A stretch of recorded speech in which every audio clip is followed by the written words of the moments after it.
turns out these weren't super stock springs. We did get them in, and we happened to have the right hangers. A couple of phone calls and some phoner friends. We got the springs in. Just working on welding up the rear end right now so that we can move the axle back so that tire doesn't roll.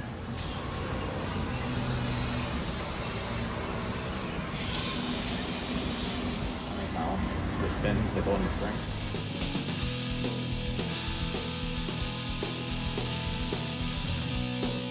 Now it's showtime, but I'm not ready. Yeah.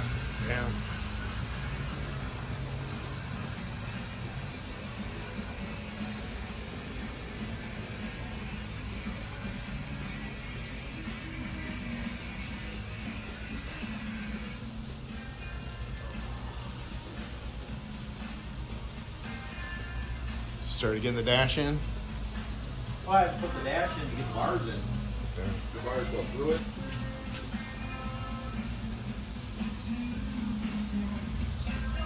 Still mine in the garage. It's a total.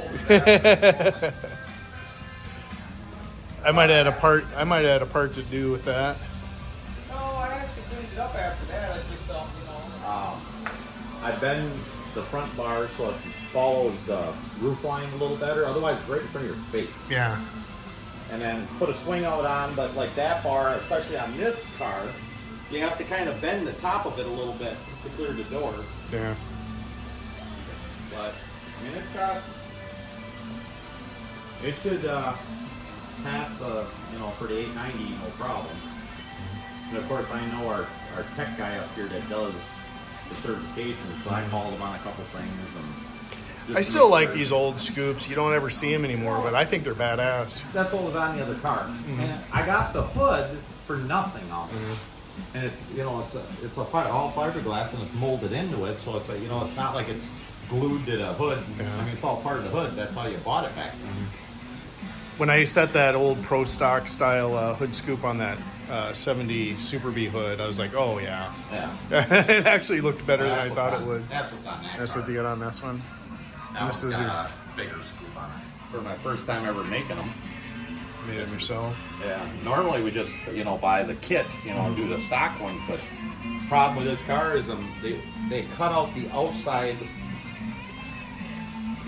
wheel well that was connected to the quarters. Well, I know why, because they're rusty. Yeah. But I mean, I was, why buy them? Like, fuck it, I just put the whole tub in. And that was the first time I done it, but we've had a couple cars that these tubs have been in like this, and kind of remember how he did it. I don't know, I haven't quite got that far yet to decide. It'll be next spring before we do any lettering on it. Mm-hmm. So I either got to decide I'm either doing that or it's just going to have the 340 stripes on it. Yeah. And it's getting a 500 with the Tumaran? No, this one's just going to have this year it's going to have my 500 incher in it that I got sitting over there that was supposed to go in the Aspen before we bought a different one. Yeah. So that one, I mean, the car should probably run in the 9s with it.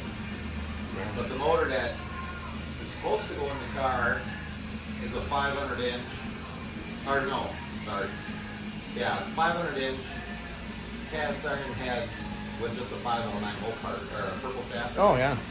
With, just a nice little hydraulic pump gas motor for her to drive to start with.